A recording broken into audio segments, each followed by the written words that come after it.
Jesus, you dealt with some leg issues last year. One, how do you feel now health-wise? And take us through that record-setting kick. Yeah, I mean, I feel really good, and it's all because of a team behind the team. Shout out to the trainers, Steve, Alyssa, Dave. We went through hell, I would say. Shout out to DMAC, Bryce, the strength staff. It was rough, I would say 8 months, even a year. But I mean, we knew it was gonna be hard, but we knew the decisions we were making were gonna help me in the long run.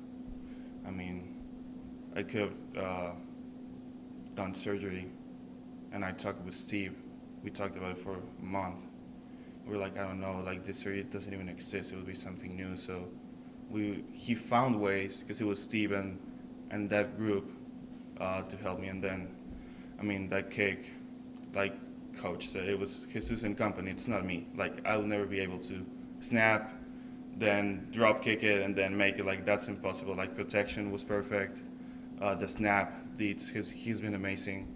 And then Mitch, he knows me. He knows what I need in that hold, and then I trust him with my life. So yeah. Were you surprised when they called on you in that situation from that distance? I want to say a little bit. Like before in warm-ups, I told them my line going that way. And I don't even remember how far we were from the first down, but I mean, they trust me, so I appreciate that. So yeah, I mean, just a little bit. Your family was there at the game. Yep. What was the response to Huskies fans to your family after they found out they're the parents of the kicker? It was funny because they were walking by a lake close, and they just saw a couple of Huskies fans, kind of drunk, I would say. They just asked, like, who were they cheering for, and they said it was me. And then they started taking pictures with them and just saying, like, good kicks and stuff. But, I mean, for my family to experience that, not even for me, because, I mean, I don't want to say I've experienced it, but I don't want to say it's also new for me, but for them, just having people from the opposing team just walk to them and be like, hey, like, your son is amazing, or your son has a good leg. Even especially for my dad, because he worked so hard for me just to be here, and they make such a sacrifice just to fly to Washington or to every game they can, really. It's just awesome for them to experience it. Thank you, Jesus. Yeah, to that note, I don't know how deep into details you want to get, but like, what kind of like sacrifices or what kind of work did your family have to do just to put you in this position to kick balls at Eastern Michigan? Well, we can go back 3 years. I mean, when I started kicking, at first I just wanted to play football in Mexico, so I just told my dad, hey, I want to play college here. So then he said, okay, if you want to be a kicker, you're going to be the best one. So you're going to train with the best one. So he went out going to every college football game in Mexico, just asking who the kicker was for those teams. And just asking, like, hey, can you train my son? So that's how it started. And then he did the same, like 2 or 3 times. And then just going to kicking camps. I mean, we flew over than 13 times to America. And I don't want to. I mean, it's expensive, especially from Mexico. So all that sacrifice, not working for a week, or even when COVID hit, I remember my high school closed, so I couldn't kick. He went out, at least, I would say for at least a day, looking for a field where I could kick. And then we found the soccer field. We didn't have the uprights. What did he do? He made the uprights. And then just paying for school my first year, and then my sister, my mom just supporting me throughout everything, through the good and bad. So yeah. How do you make uprights? He bought like the PVC pipes. Okay. And then he just with tape, and I don't know, he is like I don't know what he did, but it was amazing. I think I have some pictures of it. He made out of nowhere, and then we would just show up to the field and then set it up. Then I would kick, then he would put it down and just keep it there. 2 records in one day at Washington, one for the 57, one for having 2 50s in a day. Did either time before you even like heard or someone whispered in your ear, hey, that was a record, Did either of them feel like records to you, or like what was that like for you? I would just say the first one, really. I mean, I'm not gonna lie, it looked kind of far from where I was standing on the field, but I mean, I trust myself. I know I've been working so hard for this. It didn't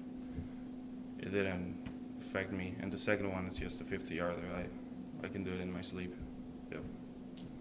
We already talked about how, in special teams, you can't do it alone, and when people think about special teams, usually it's in terms of you as a kicker or in the punting game too, but really with special teams, Mitch Dietzel, we already shouted him out. Yeah. Sterling Miles even blocked another PAT. What's it like just watching the special teams group, you being part of it too, just watching you guys being able to get it done more than one or two ways? It's awesome because the whole team knows, and everyone knows. If you talk about Eastern Michigan, you're going to talk about special teams, So the whole team cares about special teams. We know it's one of our ways to win games. So it's awesome just to see guys go out and make plays. For example, the block punt, I think it was David Carter, or just people just showing up on game day and just doing it.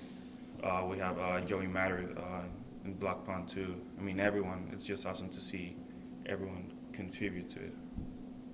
What do you remember about your special teams units, like in the Jacksonville State game? Obviously, you didn't have an opportunity to kick out there. But what do you remember about just like the Jacksonville State trip last year, and what do you want to get right this week? I think, from what I remember, last year was a really good game for Mitch. He had 70-yard punt? Yeah, he did. Yeah, 72.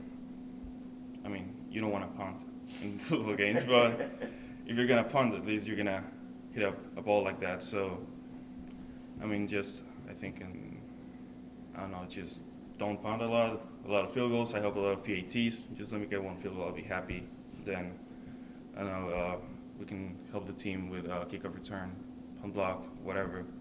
Just help, provide the winning edge, like we say in our meetings, provide the winning edge, and make game-changing plays for a team. Thank you. Kicking all the Eastern Michigan points in a challenging game like Washington's, how do you manage the pressure in those situations? I just do my job. It's pressure, but I think I was built for this, really. Mm-hmm. I love the pressure, so even I enjoy it. So I could play games. I could play 12 games at that stadium the whole year. I don't mind it.